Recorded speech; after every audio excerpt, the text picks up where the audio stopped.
So Square Enix did some things. They showed Just Cause 3, which I forgot about that. I knew. I mean, I didn't forget about it. I just didn't really care that much. It's coming out December 1st. Just cause. Just cause. And it looks pretty hype though. I'm not gonna lie. It looks pretty good. The graphics on it look really good. I mean, it looks like a nice game, but show me how does it play? Yeah, I mean, they should show how it plays. I mean, the No, I mean, yeah, we did see how it played. And I think the wire thing was pretty cool. Yeah. But I don't know. I didn't play the first two, so I don't really care. And then they went like the format of Square's thing was like weird because it was an actual press conference. They had a little podium and they had like a PowerPoint and they showed videos once in a while. That was just strange. Slightly boring though too, because Nintendo's is a little bit boring too, and it sucked after a while. The second day of E3 press conferences sucked. They were all boring. They did show some things like they showed Nier, which is a game series I'd never heard of, but there's a new game of that. The Tomb Raider one they showed again. They talked about Hitman Go and Hitman Sniper. They're two different games that they're releasing as well, and also Hitman. They talked about Lara Croft Go, which was also kind of based off of Hitman Go, which is like a turn-based thing for Tomb Raider for mobile. They got to go mobile somehow. They talked about Final Fantasy VII. They re-showed the trailer. That was cool. Final Fantasy VII to iOS. That's when they announced that. And then they brought up Kingdom Hearts for mobile. Yeah, and it was like, all right, here's the little announcement on Kingdom Hearts, because I know a lot of you guys are here for that, and it was like mobile, and there were like, people were like, oh. You heard the groans. The groans were very audible. And people were like, oh, okay, well, like, if this is our Kingdom Hearts announcement, then, well. And then dude was like, he's like, oh, yeah. I have another trailer for you guys. He's like, oh, yeah, and while we're at it, I heard Kingdom Hearts 3 was a thing, and I know you guys want that, and people flipped out. They were like, oh my god, this is crazy. And the game looks pretty dope. It does. I'm not a Kingdom Hearts fan. Not at all. But the game looks pretty dope. I never played it. I've always wanted to, never have. Like I got hyped myself for everybody else. You're right. It was like that was basically I had the same reaction towards Kingdom Hearts 3 that I did towards Final Fantasy 7. It's not a game that I'm personally that excited for, but I know that everyone else has been waiting for it, so I got excited for that reason alone. They have a hype train in there. What the hell? They had the hype train in the game. That was really just random. And it was like used as a weapon where like the dude was trying to punch the train and he got hit. I don't know what happened there, but it's cool. It's good.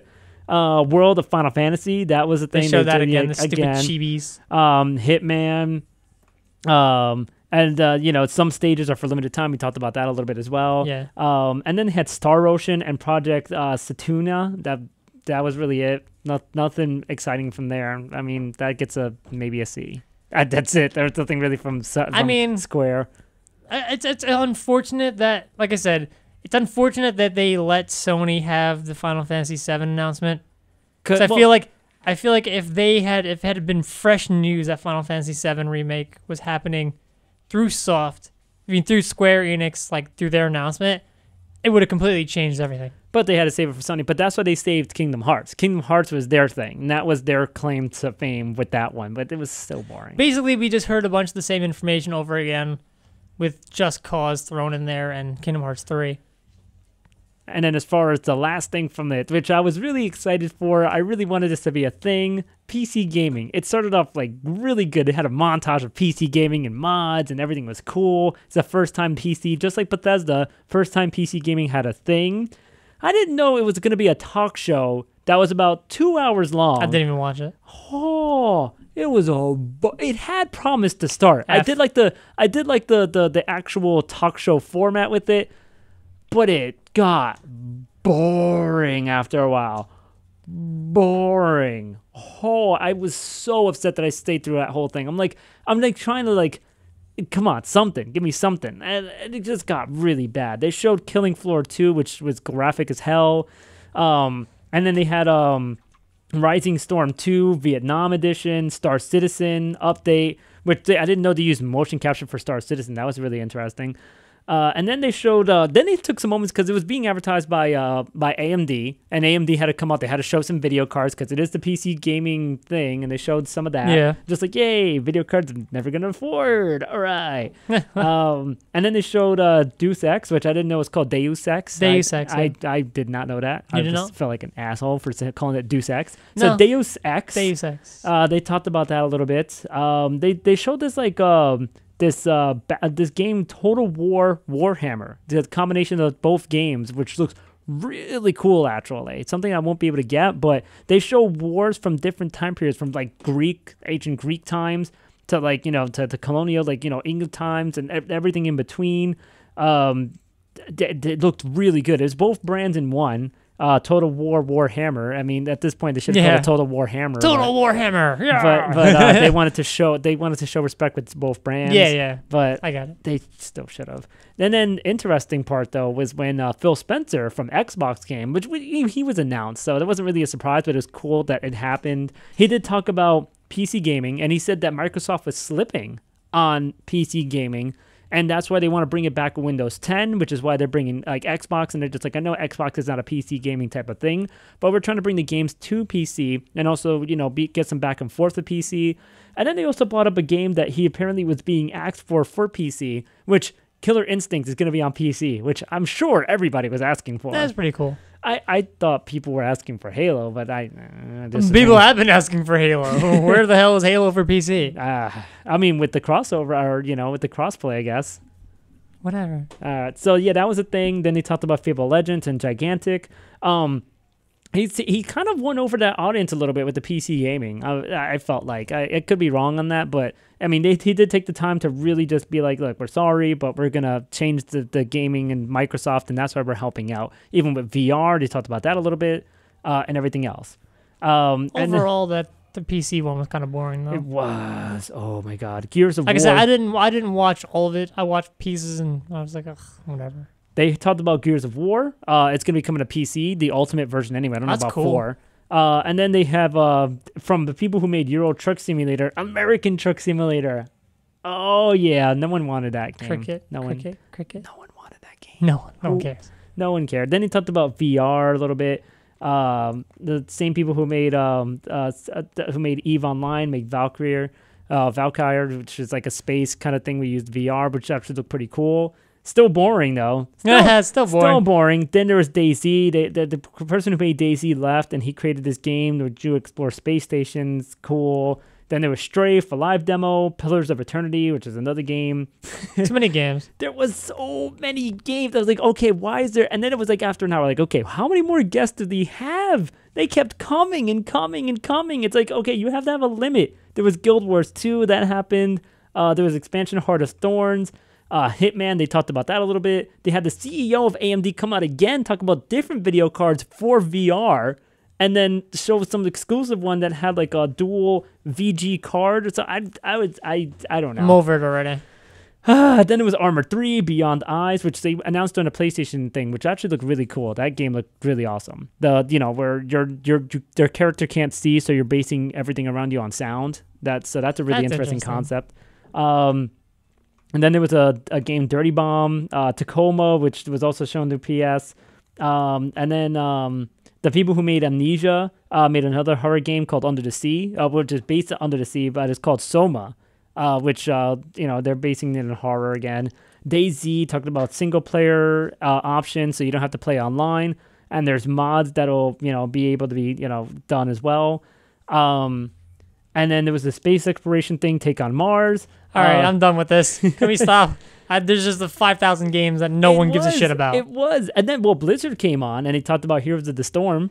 Which has already been out, though. Yeah. I mean, officially now. Well, yeah, okay. Well, it's in beta right now or whatever, but still. Yeah, and then it ended with No Man's Sky. And this is when you found out that it was going to be released on PC. But they basically showed the same thing that they showed on Sony. That's cool. 2.5 hours of that. Why did that have to happen? I don't know. I was so hyped for this. I was so happy. That was probably one of the least viewed things on YouTube or on Twitch. It peaked at maybe 170,000, I want to say, people at most.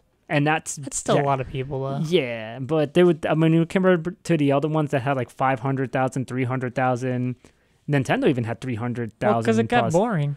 No, that was like the whole show. No, I mean like the PC thing got boring. It's so bad. Oh man, just don't do it again. If you're gonna do some PC gaming, make it short, sweet, get to the point, and just I don't know, better games, I guess. Because that's why I think PC is just strange in itself, because it's not like you could really advertise a PC game, because it's really word of mouth, and people are looking for games anyway as PC players. So really, to have a conference, I had high hopes in it, But really, it comes down to people are going to search for these games themselves anyway. They're going to find that on their own through word of mouth. They're not really looking for advertising because really there is no advertising for PC except if it's The Sims maybe or some game like that. But I don't know. I mean, they're crossing that bridge though. Like I said, they're trying to connect that bridge between consoles and PC because there was a little bit of talk with that with Xbox too.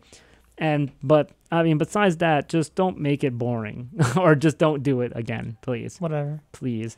I'm over it. So E3 overall wasn't that hype. I mean, I've seen better. Yeah, like I said, that second day was so boring. Nintendo was even boring. That's how bad it was. Square had nothing really. Which Nintendo actually, Iwata, he apologized. Yes, he did. He apologized. He was like, I understand that was horrible. Sorry, guys. Yeah, he had a tweet out in Japanese because he saw all the negative feedback because there was a lot of negative feedback. And he had to respond and say, look, we're sorry. We're going to do better next year. And plus, people made a point, too, that there's going to be directs throughout the year anyway. So this isn't really a strong point. But still, this is like the big thing that everyone's going to watch. Mm-hmm. Make it good. Make it count. Don't suck. Yeah, I don't know. I felt like they should have had better things, but I feel like Nintendo next year. I mean, even if I could, they want to make the excuse of they're going to focus on NX next year, which is what they are going to focus on. I mean, I don't know. Make it next year has to be good. If not, then this is going to be a big hurt for Nintendo at least. Sony was fine. Sony doesn't have to worry about it. Microsoft has to make sure that they're not showing the same games last year that they showed this year because most of everything was coming out next year. Same thing with Sony. Sony too. did a lot too. A lot of the stuff Sony announced is coming out next year. So I just don't want to see repeats. I don't want to see the same direct twice. That's why I make fun of The Division because Division's been shown at 3 straight E3s, which is like ridiculous that it's been that long. You know what I forgot? We forgot to mention Mirror's Edge. That game's like actually... It's okay. I don't really care for it. And like other than it looks like a really cool game that I'm not going to buy. I tweeted that out too. But like that's really it for that. I mean, there's more stuff going on. We may just bring that up for next time. Basically, all the gaming news was really E3. Not right. So There was much, nothing else in between. I mean, there was some like some esports stuff. Like I know Justin Wong was trying to had bounties on people, whatnot. But I mean, there wasn't really a lot, and it's unfortunate that this was E3. I hope it's gonna be better next year. Make it not boring for PC, and make it not boring for PC. Nintendo has to show what they got to get for NX. Sony's fine, like I said. They just got to make sure they don't suck next year. Sony always seems to be fine. Yeah. Xbox just they're gonna have a lot of crossplay and VR. I feel like with the Oculus, with the Xbox for Windows 10, that type of thing. And Sony, I mean, they're like I said, they're good. The other companies are gonna just do their own thing anyway because they show off their other stuff. So I don't know. This E3 was kind of lame, and we're just gonna leave it at that. That's it for our E3 show, guys. Yeah, you see all We've the Twitters and stuff. We've been talking for a long time. We've been talking for like over an hour. Yeah, probably. So but we haven't. I know. I was just like I said, the second day was just gonna damn it, how the hell are we gonna do this? But I mean, we pushed through it. We hope you were entertained. You can see our Twitters and such around here, and we'll see you guys next week. Deuce. Shit.